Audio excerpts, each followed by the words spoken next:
Good morning, WB. Morning, brother. Greetings. Good morning.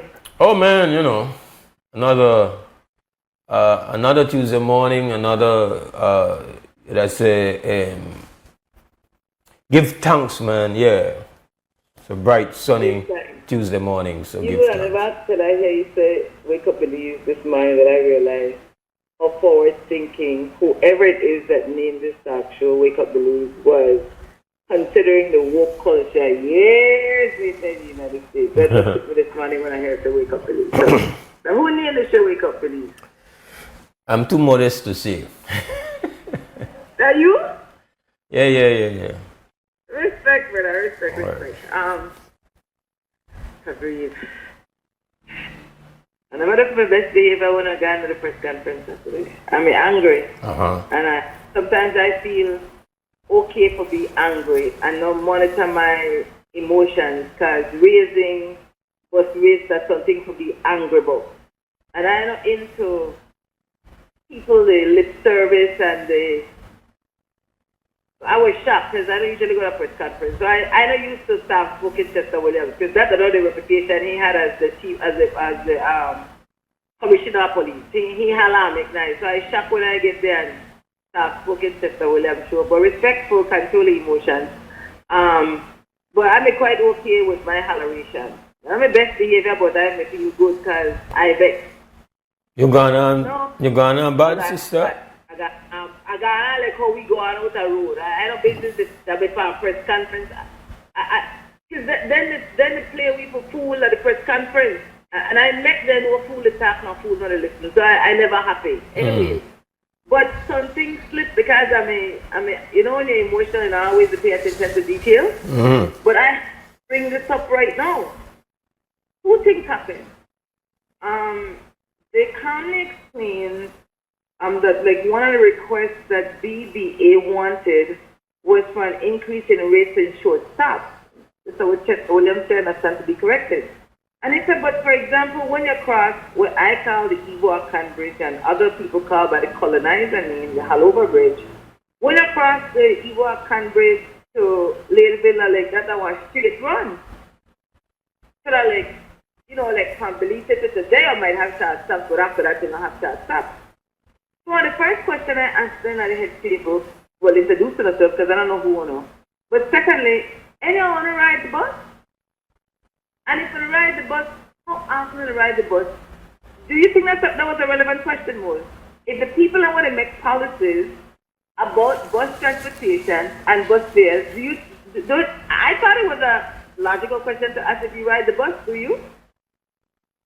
I mean, it's a natural question to find out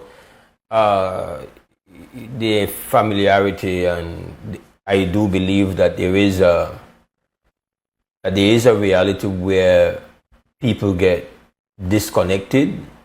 Like, I ride the bus frequently, but there was a time when that's how I would have moved boat. Like if I going down south, or I have my bus riding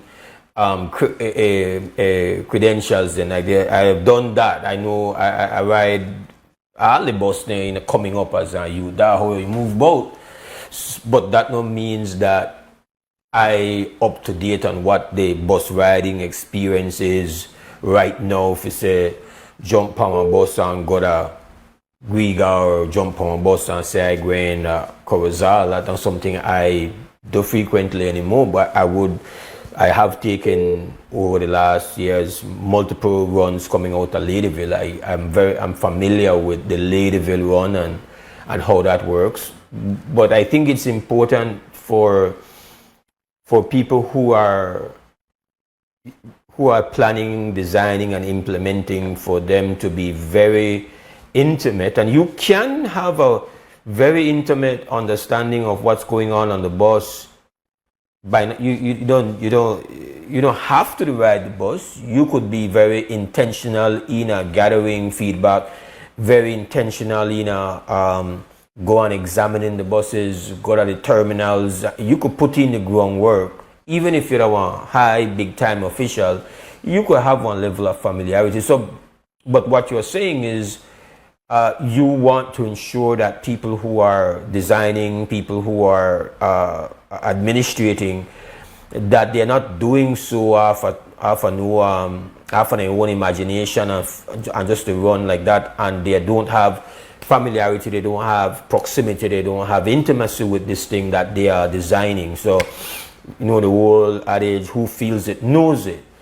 And so that is exactly what you want to do. I don't feel like it should be phrased as a kind of gotcha question where if you ask me when last you've been on the bus and I say, okay, I've not been on a bus for 5 years, that somehow it means that I don't have a clue about what I'm doing. But what you're doing, what you're putting center, what you're putting up front is for that to be a huge prerequisite for you to be in planning.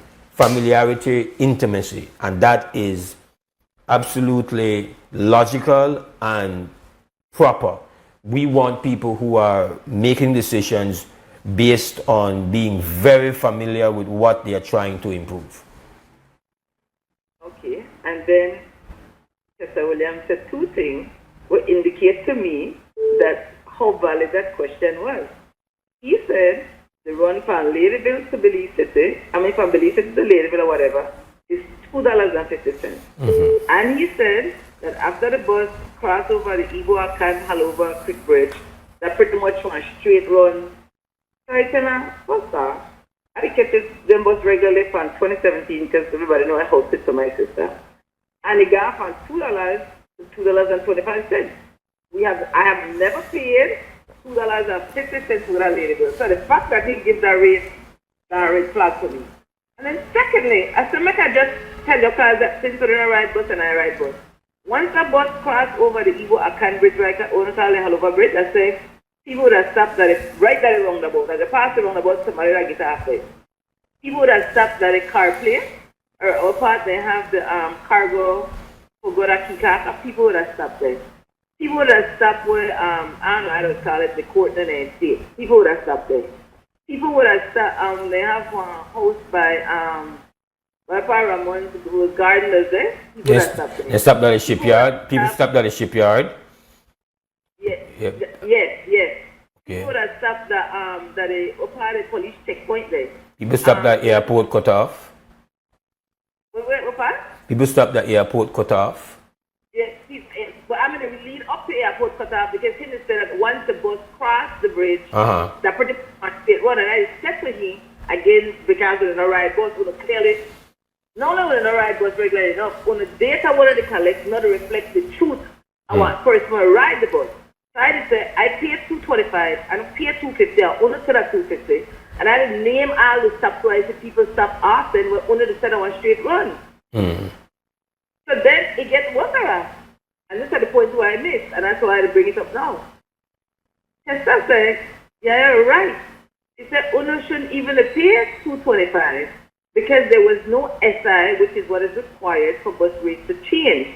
When the bus rate gone from $2 to $2.25, the cabinet may send out something, and cabinet don't have the authority to raise bus rates. So owner should have paid $2. And I think, all this while, I don't know who's going to pay $2. One of the regulators never enforced it. So all this while, thousands of Belizeans, they paid $2.25 on Ladyville, to Belize to Ladyville, and then I do nothing about that more.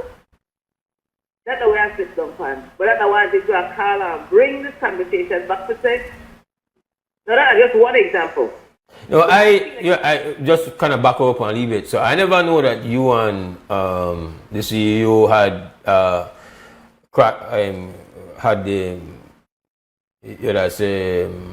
on a collide on Saturday.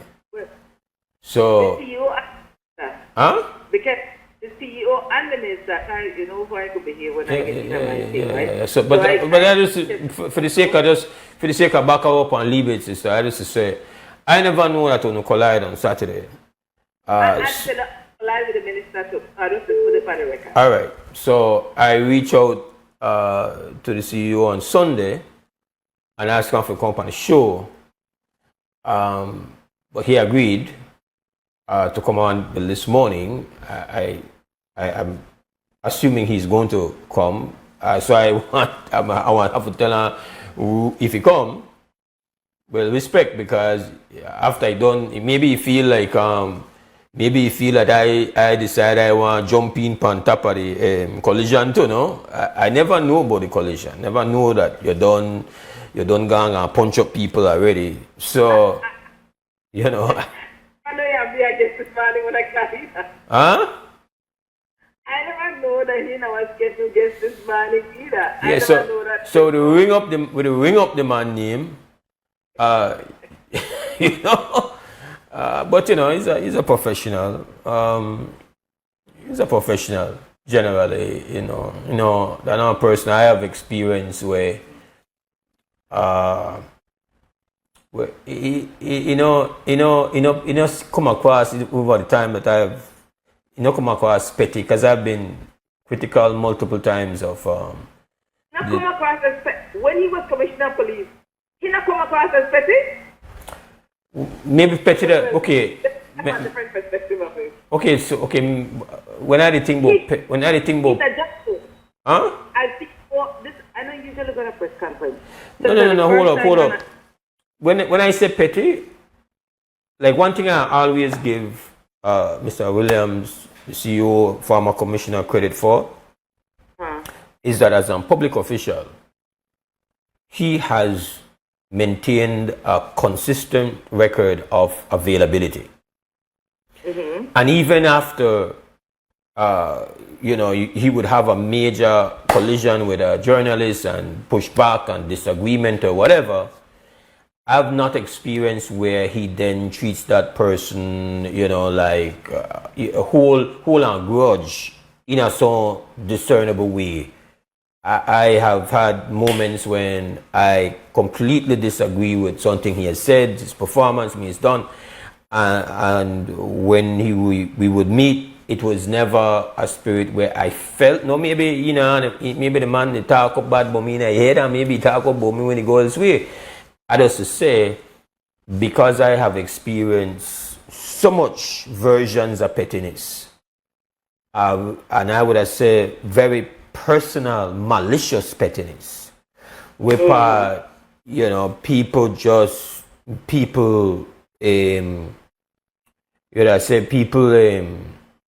no one use that line, but like grown people are childish in the face of holding them accountable, criticizing them, because some people can't handle it.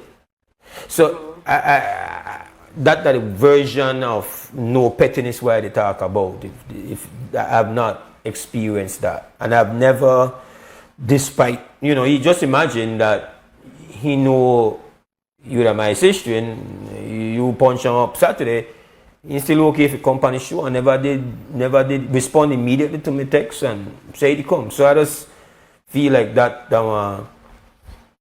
I want gain respect from that standpoint. You understand? Okay, so there are levels to pettiness and we interpret pettiness differently. That's my example. All right. He consistently, when he was commissioner of police and now that he's CEO, would throw jabs at Jules based on how Jules asked some questions. No, I don't find that professional. I find that petty. And then, and again, there's a marked difference now in how he communicates versus when he was commissioner of police. And I also found it inappropriate when he was commissioner of police. And maybe that just somebody said Belizeans, when they could cry, we laugh just because they don't know how to process the emotion when we feel at the time. I don't find that at the time when he was commissioner of police, he would grin at that moment when I'm like, what you talk about? No funny, there's nothing like that on a serious matter. Why you grin? That's my view, right? Like I said, I'm seeing that he's communicating different now, respect to him growing. But no, because, I position. My experience with that today. No, because they're more in control of emotions. He have an issue with how I talk to him. And instead of how I talk to them like children. No, I feel that because I'm in the holler. So I'm a vex. And I know the monitor myself because I vex doesn't raise the pay, so I vex. And then it gets to the point where he then decides, and ain't no way, they kind of know how when they get that colonial paper, they think they're brighter than everybody else. They start to use like illegal language probably for pretty much say, I behave ignorant, so he's going to disengage from this conversation because he's so educated, you see. And then he shut up. So then the minister check up now and for like try smooth the thing out. And then I lash out from the minister too. So the minister said, well, shucks, I want to agree with Chester to say about you too. I couldn't give two rats whatever they had to say because I make them know. They only talk foolishness. Because the minister said, we're not arrogant people. I said, what? This administration is known to be arrogant for not have meaningful conversation with people and listen to the people. Now, I could believe that only to listen to the BBA. I said, if only to say BBA was wrong with the 19 cents per mile quote, why whenever take BBA pan that we're going to have the conversation about the rate? On have that whole hour, no one will know, and only to say that BBA wrong. Why only never say that then? And then if only never want to raise the rate, and BBA never, why only raise the rate if only never want to raise the rate? Only they listen to BBA. Since when they start to listen to people? And then I tell them, first they said that he kept saying, the minister kept saying, we not a fight with BBA. I said, it no matter how staff gonna say, or how often I say, we out the road, don't want to fight with them, kind of something we behave when I fight. So on consider to the blue in the face, or the fight. Then it got further. Brother Chester consistently attacked Brother Philip's character. I said, man, lion. I said, man, let tell the truth. And I'm like, that's a serious thing for 7-1 man. Because, well, in the press release, they said that they never get consulted on about the bus fares before the list was released. Brother Chester said, he got recording. He got text. If it comes to that, he could release it to say that what the man said are not true. What is the talk and I listen, right? No, they said that because DBA now have nothing to do with the South Run, when the conversation about the South Run was had, they were not in that conversation. So I said, well, okay, no. When they talk about the two-sided animal, I could say what Brother Philip said. It's then a minute there when they had the South, the rates about the South, the bus rates being increased for the South. That means he did not know about it before it was released, right, boy? Yeah. Okay, so if the man said, I never approved it, then I like, don't they get tangled up now. So I'm trying to say, if we make we be patient with one another, make we talk the thing through, and because another thing I tell you know why when they are this morning, because of people power. The people power got to there. That's one of the things where I like that this is one example where we remember that people power got to there. Because since we're not here, government have built a press conference from a Saturday. I mean, like, BBA set up one press release Saturday, and the government responds on Saturday, bring out one minister. That's a people power. Well, you know, again, this is not an administration that has a fondness for press conferences. This is about the third press conference I believe the present Minister of Transport has had since becoming the Minister of Transport. So he's kind of operating outside of this government's norm, having a press conference period. But yes, the situation here, and I don't want to preempt the conversation that I'm going to have if the CEO shows up. I believe he's going to show up. Unless something happens and he's not able to make it. Like I said, he has a record of consistency in when it comes to that.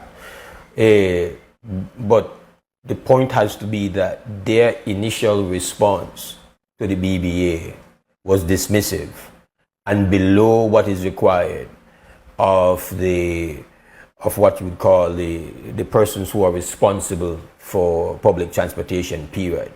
Their response to BBA's initial reach out in the light of what has become this great economic pain caused by this global crisis that has fallen upon a tax structure that is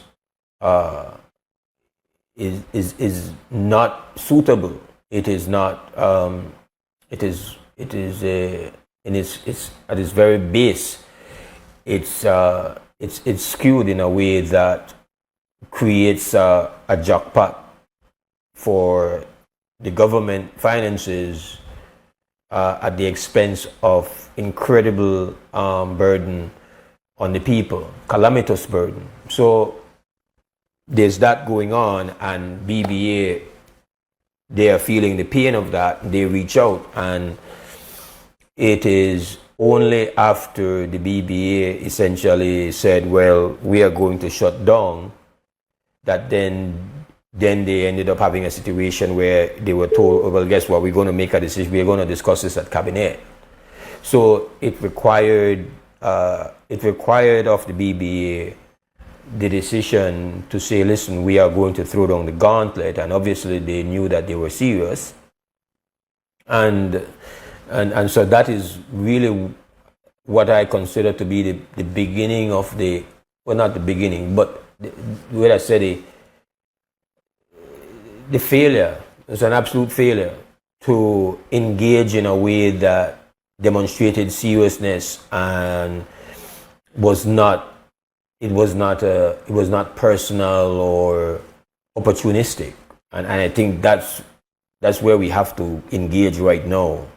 Because even though the roads are not blocked today, and even though the BBA has been able to get some kind of structural relief in the form of a subsidy and in the form of an adjustment, which then falls on the commuters, we still have been left with a situation where there are far more questions than answers, understanding exactly how are you going to essentially manage a public transportation system where one set of buses are operating under the blessings and cooperation of the government, and then another set, a seriously invested set of the component of public transportation represents an association of independent bus owners who now are viewed as, your opponent, your competitor, your adversary. And how do you create a balanced playing field dealing with that? And how do you restrain yourself from utilizing the power that comes with being the government, from making life very difficult for people who have not chosen to be a part of that company? And how do we ensure that company is one, since how do we know what the costs and what the financial exposure is to the people of Belize, and how do we get the kind of transparency that we are supposed to get out of a publicly controlled entity? Like, these are things which have now been ripped wide open, and you cannot just completely ignore and just make we move on because the roads are no longer blocked. This is now the people's business to maintain that focus to say, hey, where they go on here?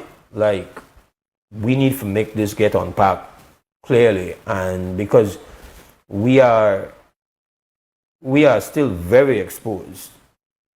We are very exposed to greater pain, and nobody in the country and nobody in the world can tell us that this is as bad as it's going to get.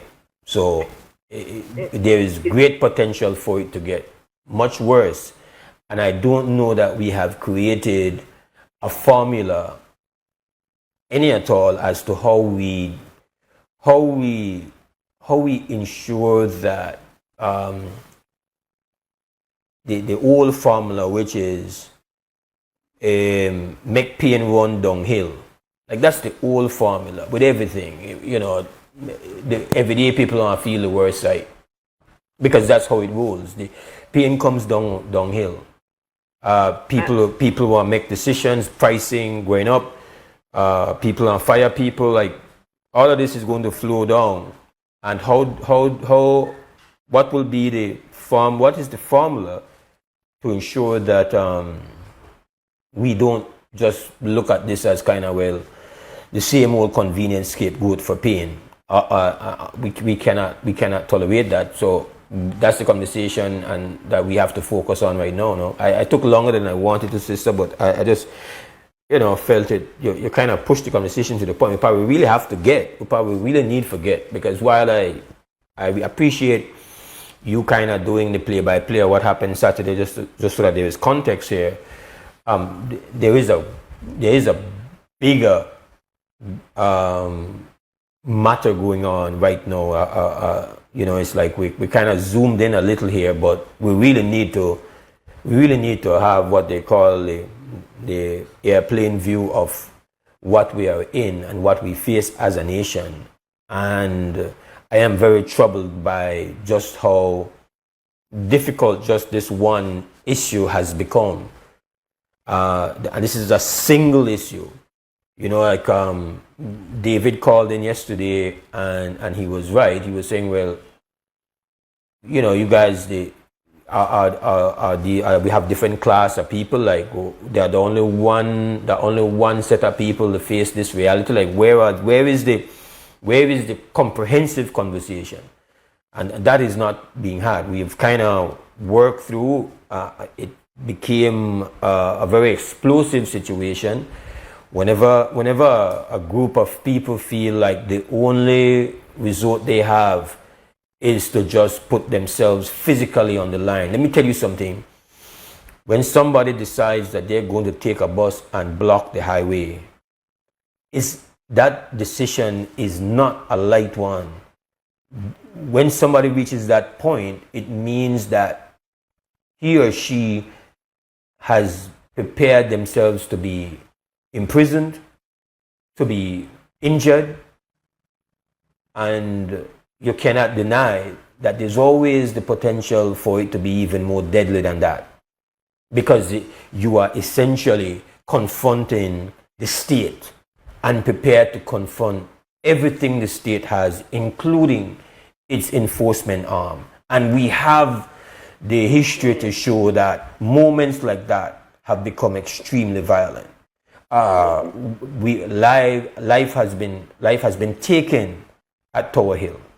You see, that's on the record. So when somebody decides that I have no other option, I have to now put my bus and my own physical well-being, even freedom, on the line here because I don't have any other choice. You have overboiled this situation. You did not handle the situation well at all. And so we have many other entities in the country where the temperature they boil in a Fidel area, and it doesn't go well, it doesn't look good as to how our leaders are going to adjust and treat the situation. Like, it's okay. We've been calling for it for a while. We finally get some kind of serious message from the Prime Minister of the country. In my view, that should have happened a couple weeks ago. But out of all of this, we finally get a message. It took all of this to get a message. It took all of this for there to be some kind of engagement with the public to say we are in a very, very serious situation here. Like, again, we really have to be concerned about how we are dealing with this situation. And like I said, I think it's very likely to get worse. There are versions of this that have not reached our shores as yet. Other countries are dealing with it, and besides the high price of fuel, there's something else coming. Shortages on its way. It has hit Asian countries, and it's going to tsunami to the rest of the world.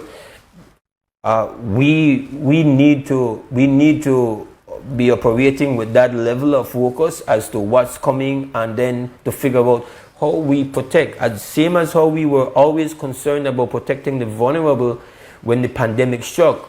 We were concerned about those who are more vulnerable, whether they are because of being immune, some pre-medical condition that compromised their immunity, or whether they were the elderly, or whether they were little kids. We had that as a priority. Well, this is not a physical infection, this is an economic infection. And the people who are most vulnerable are people who are going to be they're going to be laid off. You won't have a tally telling you that every day people are laid off as a result of what's going on with the energy costs. People are going to be faced with serious increase in prices across the board, whether the fresh veg, or whether the things in at the grocery store, or basic essential stuff that you require. That's what we're in. We're at a boiling point on the planet, and we are not going to escape it. And so, this is just the first taste of it. This is just the first flare up, but there are going to be other flare up. There is going to be multiple flare ups that's going to happen. And it's quickly more, because I know the past break time. Yeah. I have to organize people and save the people, and I really want to recognize Belize Bus Association as a living example and make Belizean people remember this. When everyday people organize in their interest. And we give them that power up, because initially the transportation system was owned by the people, not by the state. And because it was owned by the people, and a group of them people choose to stay independent, the government used to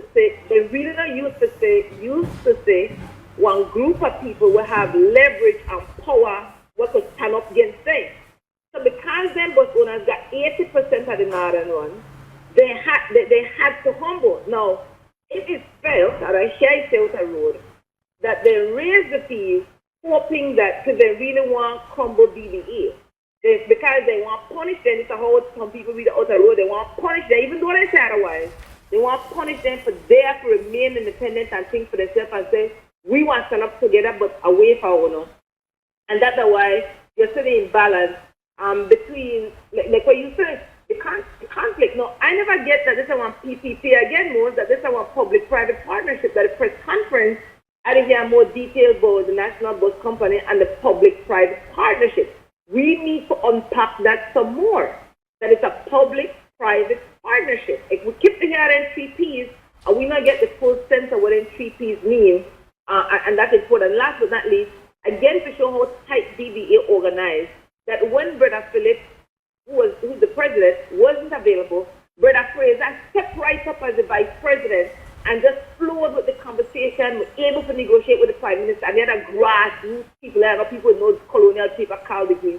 They had a grassroots leadership. So I really want Belizean people to remember this moment, live the experience of only organized people who want to save the people of the Belize Bus Association organizing, and a black man make my heart just full with joy in at this moment. And that's why we need to continue to learn, continue to study, and continue to organize in a for the best interest. Only organize what. Give thanks.